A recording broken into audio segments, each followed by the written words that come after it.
What's up guys, it's Galaxy Waju here, and today we're actually on Dueling Book, and the reason for that is that we're going to build what in my opinion is one of the biggest sleeper decks this format.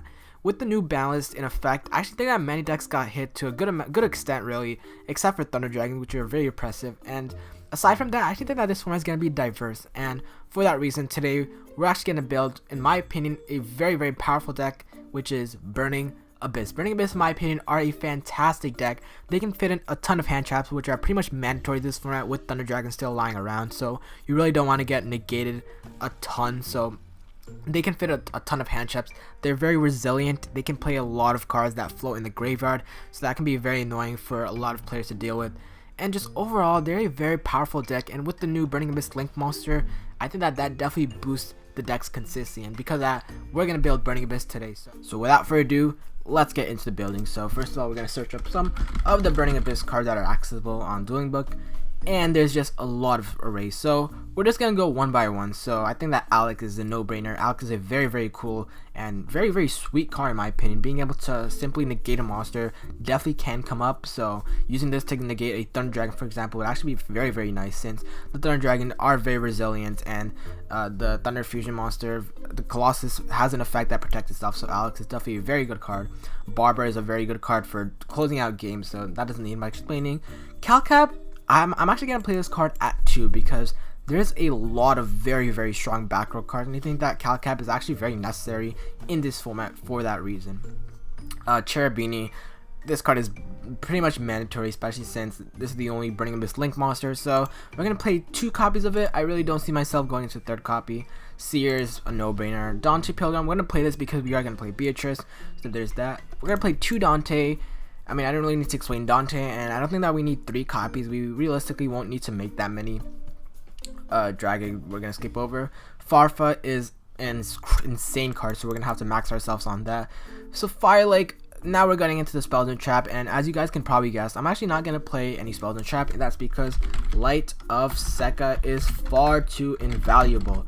I really don't think that, Sekka's Light, excuse me, so I think that honestly you really don't need Spells and Trap except for Twin Twister, which is actually very powerful this format, but honestly I think that Sekka's Light is honestly just way too good of a card to pass up on, and if Twin Twister is going to be the only spell card that I think that fits, I think that we can just like pass up on it, and I'm going to try to compensate with 2 Calcap, and I might fit in a Shaddoll Dragon in my side deck, so there's also that. So yeah, I'm gonna choose to play Sekka's Light, so we don't have to play any of the Spells and Traps in this deck.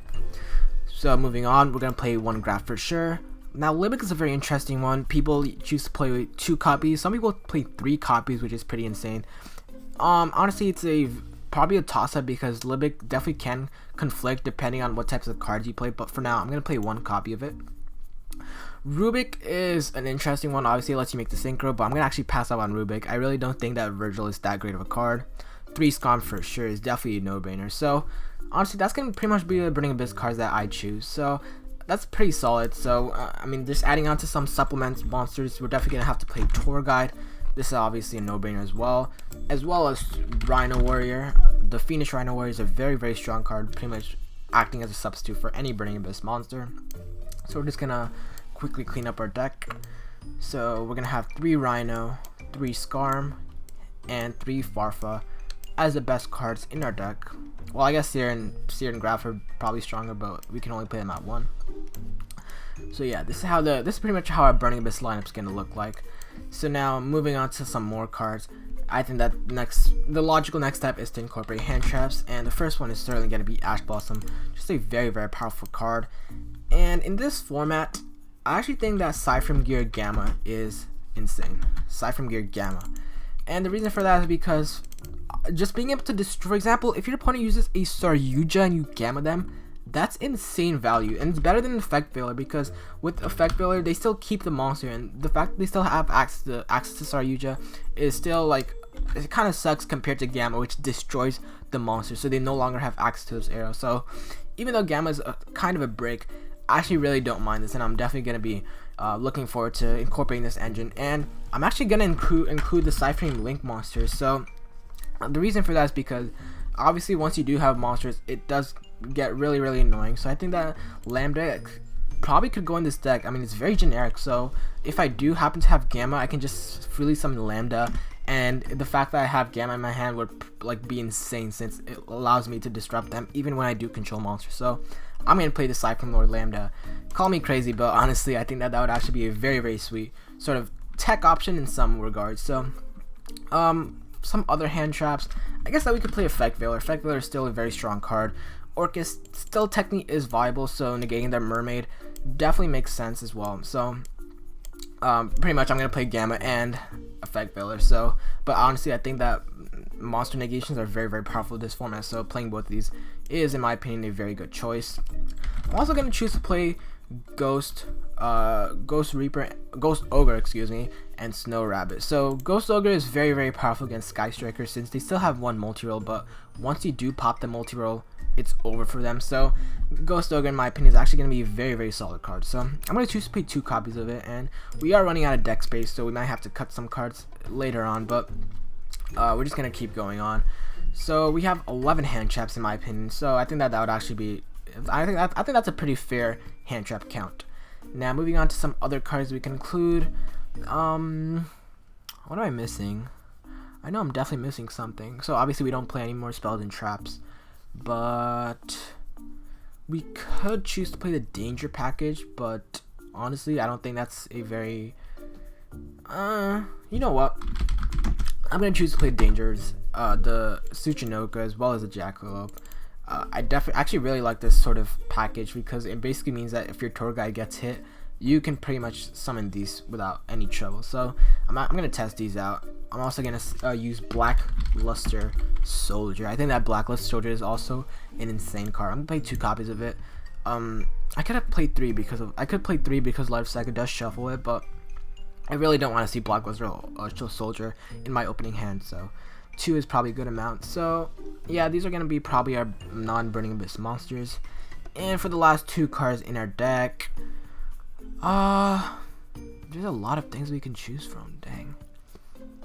Well, yeah, I guess I'll just ponder it while we build the extra deck. So Beatrice is definitely gonna be a card that we're gonna want in our extra deck.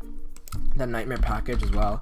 Nightmares are very, very powerful, so we're gonna play Cerberus, Phoenix, Unicorn, as well as the Mermaid, because there are some instances where we need the down pointing arrows, so we have to link away Cerberus or Phoenix, and we have to play Underclock Taker for sure. Underclock Taker is an insane card, being able to make Beatrice with just Tour Guide and any Burning Abyss monster. Not Tour Guide, Rhino and Burning Abyss monster, so that's definitely very powerful there. I suppose that Lambda technically does substitute for Underclock Taker, so we actually don't need, yeah, I actually think that we actually don't need Underclock Taker anymore, unless I'm missing something. Yeah, we actually don't need Lambda. Well, we don't need the Underclock Taker since we actually play Lambda, which is pretty much probably a better substitution. Underclock Taker does, you know, I'm gonna keep both them because Underclock Taker works really, really nicely with BLS. It pretty much allows you to deal 7,000 damage in tandem with BLS, lowering your opponent's one of your opponent's monsters to 0. Is pretty much, it's way too valuable to pass up on. So I'm gonna keep that for now, and I think that we should definitely look at other rank 3 monsters. So I was thinking of if I can remember the card's name, so I'm just gonna scroll through it.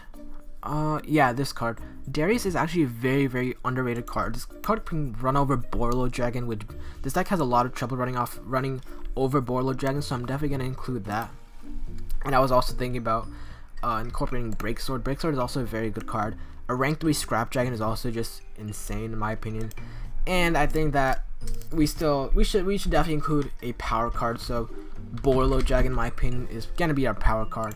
Borlo Dragon is a fantastic card, so we can definitely summon this card with relative ease. But our main Xyz monsters are going to be Dante and Beatrice, and we're really not going to use the extra deck that much, except for the linked monsters with Cherubini, for example, since Cherubini does allow you to make some spicy combos. So yeah, I'm still thinking about the 2 main deck monsters. I guess we're just going to summon out Pankratops. Well, for the side deck, we'll use Pankratops, so honestly, I could main Pankratops, but I'm not actually quite sure. No, I think that Pankratops is way too good of a card. And So against backrow deck, this deck does struggle, so I'm actually going to side in Twin Twisters as well as Evenly Matched.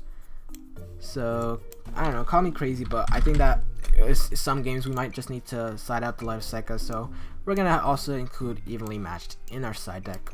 So for our side deck, I'm actually going to include the Kaiju package. I think that Kaiju is actually very strong because I think that this deck will suffer against Sky Strikers as well as True Dracos, so honestly Kaijus are probably your best bet. So I'm going to play 2 Slumber, and against those decks we're going to also include like pretty much most of these cards, so it's fine. It doesn't really conflict with Light of Sekka since we're going to be siding it out. So we're going to play 2 Slumber, we'll also play 2 Gamma Seal, we'll also play the Jizukiro to give to our side, and we'll play a Kumongous. So that's gonna be pretty much the deck, guys. So I think that this is a very solid deck, and hopefully it performs well. So I'm gonna see you guys in a duel.